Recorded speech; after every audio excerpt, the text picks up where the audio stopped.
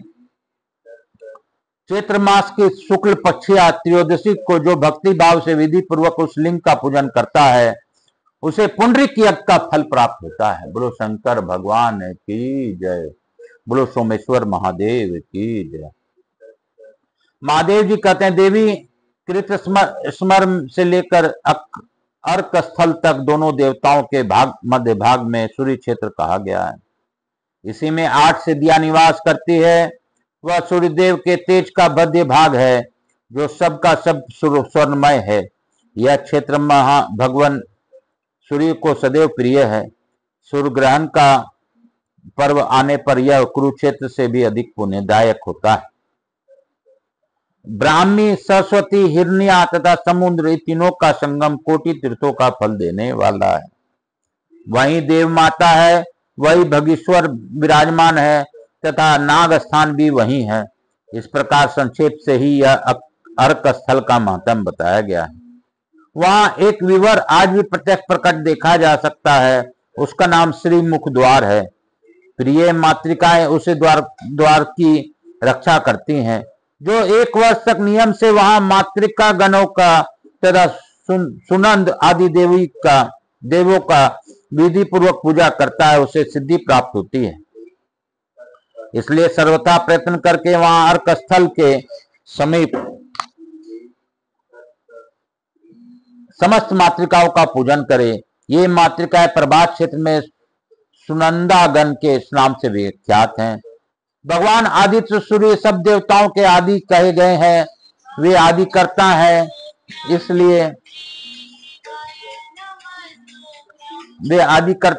इसलिए भगवान आदित्य सूर्य सब देवताओं के आदि कहे गए हैं।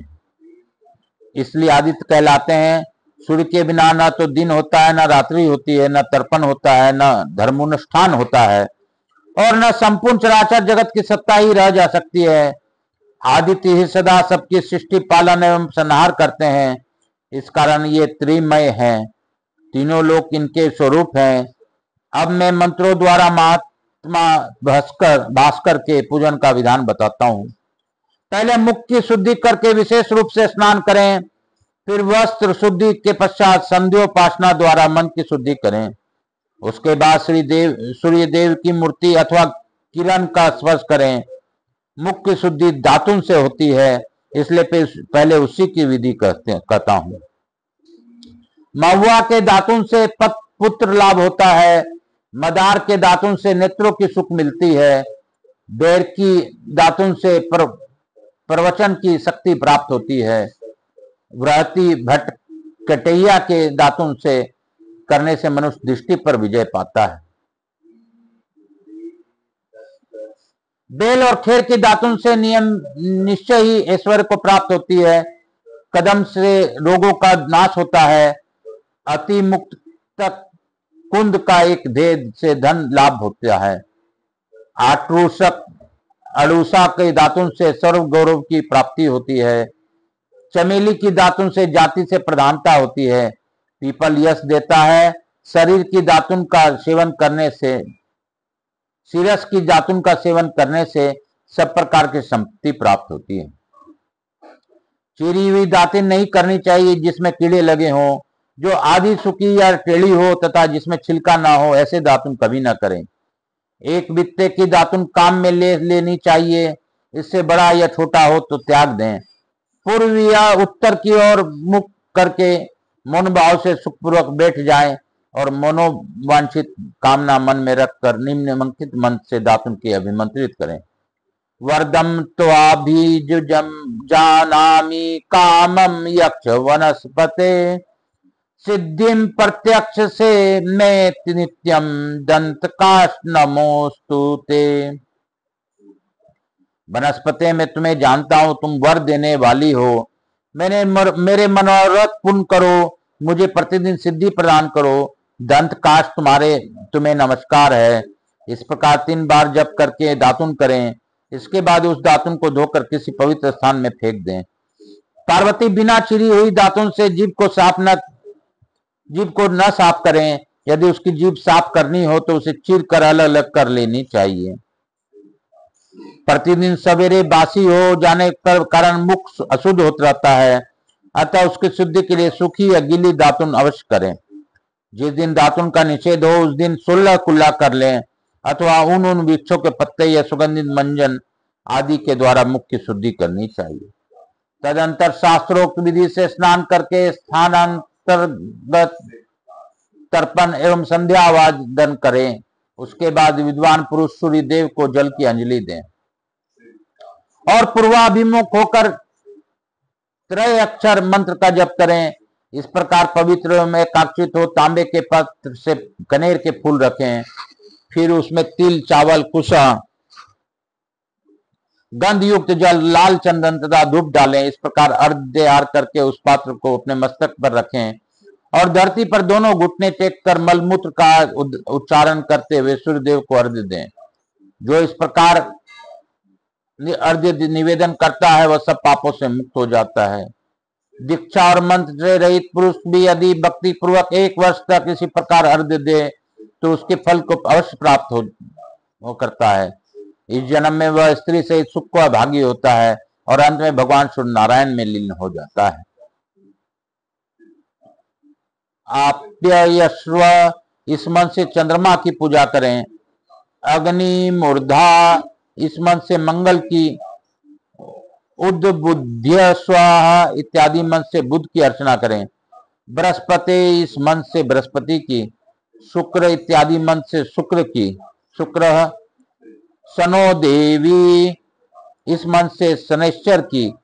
कयानिश्च चित्र इत्यादि मन से राहु की तथा केतवम गृण्वने केतवे इत्यादि मन से केतु की पूजा करें। मंडल से बाहर पूर्व दिशा में इंद्र का, दक्षिण में यम का, पश्चिम में वरुण का, उत्तर में कुबेर का, ईशान कोण में शिव का, आग्नेय कोण में अग्नि का, नेत्रीय कोण में विरूपाक्ष का तथा वायव्य कोण में वायुदेव का पूजन करें। तमुष्टवाम इत्यादि मन से इंद्र की। उदारितामवर इत्यादि मन से यम की। तत्वायामी, इस मन से वरुण की। इंद्र सोमावत इत्यादि मन से कुबेर की। अग्नि मिले पुरोहितम इत्यादि मन से अग्नि की। रक्षोहनम वर्जिन इत्यादि मन से वरुण पाक्ष की तथा व्याही इत्यादि मन से वायुदेव की पूजा करें। देवी इन सब देवताओं का कर्म से पूजा करनी चाहिए। मंडल के मध्य भाग में वेदी के ऊपर विराजमान सूर्यदेव का ध्यान करके नित्य उनकी पूजा करनी चाहिए। उनके शरीर का रंग लाल है, वे मां तेजस्वी हैं, श्वेत कमल के ऊपर बैठे हैं, समस्त शुभ लक्षणों से सुशोभित तथा सब प्रकार के आभूषणों से विभूषित हैं। उनकी 2 भुजाएं और 1 मुख है। उन्होंने अपने हाथ में सुंदर कमल धारण कर रखा है। उनका मंडल गोल है, वे तेज के केंद्र हैं तथा उन्होंने लाल रंग का वस्त्र धारण कर रखा है। यही भगवान का आदित्य का सर्वलोक पूजित रूप है। भगवान सूर्य की प्रतिमा इस प्रकार पूजन करें। ईशो ईशे तत्वाम इत्यादि मन से उनके मस्तक की पूजा करें। अग्नि मीले, इस मंत्र के द्वारा उनके दाहिने हाथ का पूजन करें। अगन आया ही, इस मन से सूर्यदेव के दोनों चरणों की पूजा करें। आजी जिग्रम इत्यादि मन से पुष्पमाला पहनाएं तथा योगे योग, इस मन से पुष्पांजलि छोड़ें। इस तरह समान पूजा करके उनकी विशेष पूजा प्रारंभ करें। समुद्रा गच्छ अथवा इमम में गड्ढे इत्यादि मन से भगवान सूर्य को स्नान करावें। समुद्र जया, इस मन से विधि पूर्वक सूर्यदेव के अंगों का प्रक्षालन करें। शीनी वाली, इस मंत्र द्वारा शंख की जल में से स्नान करावें। यज्ञम यज्ञ, इस मंत्र से आंवला आदि के द्वारा उपटन लगावें। आप्यायस्व, इस मंत्र को पढ़कर दूध से स्नान करावें। दधि क्रावनो, इस मंत्र से दही से नहलावें। समुद्र जया अथवा इमम में गड्ढे यमुने, इस मंत्र से औषधियों द्वारा स्नान करावें। फिर द्विपदाभि मंत्रों द्वारा सूर्यदेव को उद्वर्जन करें। मानस्तो के इत्यादि मंत्र से एक बार स्नान करावें। इसके बाद विष्णु रराटामासी इस मंत्र से गंध युक्त जल द्वारा स्नान करावें। तत्पश्चात स्वर्ण मंत्र से प्रात निवेदन करें। इदम विष्णु विचक्रम में इस मंत्र से अर्घ्य दें। वेद सिंह इस मंत्र से यज्ञोपवीत पहनावें। बृहस्पति इस मंत्र से वस्त्र दें। ये न श्रियम पकुवार्ना इस मंत्र से फूल की माला धारण करावें। धुर्षि इस मंत्र से गुगुल सहित धूप दें। समुद्रो जन इत्यादि मंत्र से अंजन दें। युजान इत्यादि मंत्र से सूर्यदेव को गोरचन का तिलक लगावें। तत्पश्चात दीर्घायुत्वाया इत्यादि मंत्र से आरती करें। सहस्र शीर्ष पुरुष इत्यादि मंत्र से सूर्यदेव के मस्तक पर पूजा करें। नमः संभवाय इत्यादि मंत्र से भगवान सूर्य के नेत्रों का स्पर्श करें। विश्वतक्ष छजु इस मंत्र को पढ़कर सूर्यदेव के समस्त विग्रहों का स्पर्श करें। तदंतर श्रीश्च लक्ष्मीश्च इत्यादि मंत्र से सूर्य प्रतिमा के सब अंगों में पूजा करें। इस प्रकार तीनों समय आदर पूर्वक भगवान सूर्य का पूजन करें। उनकी पूजा समस्त कामनाओं तथा फलों को देने वाली है। सूर्य की पूजा के लिए सब प्रकार के विलोपनों में रोली और लाल चंदन उत्तम है। फूलों में कनेर के फूल श्रेष्ठ माने गए हैं। कुमकुम, चमेली, कमल तथा आगुरु से बढ़कर सूर्यदेव को तृप्त करने वाली दूसरी कोई वस्तु नहीं है। जो इन सभी वस्तुओं से भगवान सूर्य की पूजा करता है उनका संसार में कौन सा मनोरथ सिद्ध नहीं होता। इस विधि से सूर्यदेव का पूजन करके परिक्रमा करें और अर्क स्थल की मस्तक से प्रणाम करके सूर्य के सम्मुख सुख पूर्वक स्थित होकर उनका दर्शन करें। ऐसा करने वाला पुरुष कोटि यात्रा का फल पाता है।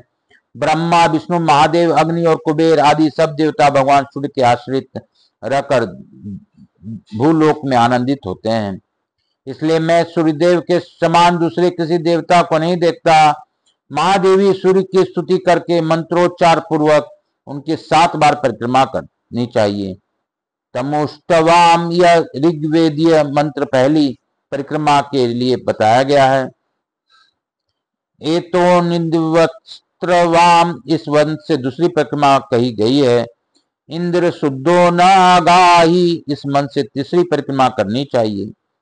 इंद्रम शुद्धो तेमीनो रोयम इत्यादि मंत्र से चौथी परिक्रमा बताई गई है।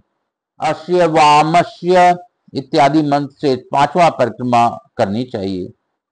त्रिभष्टवम देव इस मंत्र से 6ठी परिक्रमा का विधान है तथा समागम गान करने वाले मनीषी पुरुषों ने जो 10 प्रकार के समागान किए हैं उनकी द्वारा 7वीं परिक्रमा करनी चाहिए। हिमकार, प्रणव, उदित, जित, प्रस्ताव, प्रहर, आरण्यक और निधन ये 7 प्रकार के शाम कहे गए। हिमकार और प्रणव न रहने पर 5 प्रकार का शम बताया गया है। पूर्वोक्त 7 प्रकार के शाम के अतिरिक्त साध्य नामक 8वां शाम है। 9वां वामदेव शाम है और 10वां ज्येष्ठ शाम कहा गया है जो ब्रह्मा जी परम प्रिय एवं उत्तम प्रतीत होता है। इन सब शामों का विधि पूर्वक जप करना चाहिए। जो निष्काम भाव से भगवान सूर्य की पूजा करता है वह इस क्षेत्र के महत्तम से तथा अर्क सूर्य के प्रभाव से निश्चित ही मोक्ष को प्राप्त होता है। दूसरे स्थानों में 1 करोड़ ब्राह्मणों का भोजन कराने से जो फल होता है वही अर्क स्थल में 1 ब्राह्मण को भोजन कराने से प्राप्त होता है। सूर्य ग्रहण में जो स्नान, दान, जप और होम किया जाता है वह सब यहाँ अर्क स्थल के प्रभाव से कोटि गुना हो जाता है। जो मनुष्य माघ मास के कृष्ण पक्ष के रविवार युक्त सप्तमी के अर्क स्थल में समीप जागरण करता है वह परम गति को प्राप्त होता है। इस क्षेत्र में निवास करने वाले सभी मनुष्यों के लिए अर्क स्थल पूजनीय है। कल्याणकामी पुरुष को चाहिए कि वह भगवान सूर्य पर जल में पैदा हुआ या मुरझाया हुआ अथवा किसी दोष से दूषित या बासी फूल न चढ़ावे। पार्वती जी ने पूछा, भगवान सूर्यदेव की राहु कैसे ग्रस लेता है? महादेव जी ने कहा, देवी मैं ग्रहण का कारण बतलाता हूँ, सुनो। विशेष समय आने पर सूर्यदेव अपनी किरणों से अमृत की धारा बहाते हैं। उस समय अमृत की इच्छा रखने वाले राहु अपनी विमान पर बैठकर सूर्य बिंब के नीचे आ जाता है। उसके बिंब से सूर्य की बिंब छिप जाती है। इसी को सूर्य ग्रहण कहते हैं। वास्तव में कोई भी सूर्यदेव को ग्रास नहीं सकता है। वे भी निश्चय ही ग्रसने वाले को जलाकर भस्म कर देंगे। पूर्व काल में उस क्षेत्र के भीतर लोकपाल, महर्षि, सिद्ध, विद्याधर, यक्ष, गंधर्व तथा मुनि लोग सिद्धि को प्राप्त हुए हैं। कुबेर, भीष्म, ययाति, गालव तथा सांब ने भी यहाँ उत्तम सिद्धि प्राप्त की है। यह महात्म कथा नास्तिक, श्रद्धाहीन, क्रूर, दोषदर्शी एवं सठ मनुष्य न कहें। अपने पुत्र, शिष्य, धर्मिष्ठ, ज्ञानी तथा भगवान सूर्य के भक्त को ही यह प्रसंग सुनाना चाहिए। जो तेज का सनातन आश्रय, जल की गति, दिशाओं का विनाशी दीपक, सिद्धि का खुला एवं हुआ द्वार, जगत का समान नेत्र, आकाश रूपी सरोवर का स्वर्णमय कमल, दिग्गणनाओं का दीप्तिमान कुंडल तथा काल गणना का एकमात्र मापक यंत्र है, वह भगवान सूर्य के बिंब आप सब पर लोगों की रक्षा करें। बोलो शंकर भगवान की जय। काशी काशी शिव काशी, मोक्ष नगरी काशी की जय। हर हर महादेव। आज सूर्य सप्तमी और अष्टमी का संयोग है। आज के दिन रविवार है, तारीख 14 सितंबर 2025 है। आज भगवान सूर्य नारायण के अद्भुत कथा को श्रवण करने का हमें मौका मिला और भावपूर्वक हमने इस कथा का श्रवण कर पूजा विधि सूर्य नारायण की जानी। तो सूर्य नारायण के पूजा से प्रसन्न होकर हमारे पितृ को मुक्ति मिले और सूर्य नारायण का पूजन आज रविवार की सप्तमी होने के कारण हम सभी लोगों को इसका फल प्राप्त हो और सभी पर मेरे भोलेनाथ कृपा बनाए रखें। मैं लघु आरती करता हुआ आज की कथा को यहीं पे विराम दूंगा। कपूर गौरम करुणावतारम संसार सारम भुजगेंद्रहारम सदा वसंतम हृदयारविंदे भवम भवानी सहित नमामि। श्री राम जय राम जय जय राम, श्री राम जय राम जय जय राम, श्री राम जय राम जय जय राम। प्रभु राम राम राम राम राम राम राम राम। यहाँ के स्थान देवता, वास्तु देवता, समस्त देवी देवताभ्यो नमो नमः। मातृ देवी व पितृदेव व सब पितृ देवताभ्याम नमो नमः। राधा कृष्ण भगवान की जय, सोमनेश्वर भगवान की जय, महाकाल राजा की जय, लड्डू गोपाल की जय, समस्त देवी देवताओं की जय। यहाँ के स्थान देवता, वास्तु देवता, हर हर महादेव। काल हर दुखहर दारिद्र हर। हवाई समस्त देवी देवताओं से अनुरोध करता हूँ कि आप सभी लोग का आशीर्वाद देकर अपने स्थान को गमन करें। गणेश जी महाराज, लक्ष्मी जी महाराज, रिद्धि सिद्धि शुभ लाभ, कुबेर जी महाराज से अनुरोध करता हूँ सभी लोग को आशीर्वाद प्रदान कर हमारे यहाँ चिरकाल तक निवास करें। मैं अपने भोलेनाथ मैया पार्वती को धन्यवाद देता हूँ। उन्होंने भावपूर्वक आज के दिन सूर्य सप्तमी का कथा सूर्य सप्तमी के दिन हमें सुनवाया। बाबा सभी पर कल्याण बनाए रखें और सभी के पितरों को मुक्ति प्रदान करें। काल हर दुखहर दारिद्र कष्ट हर। हर हर महादेव, हर हर महादेव, हर हर।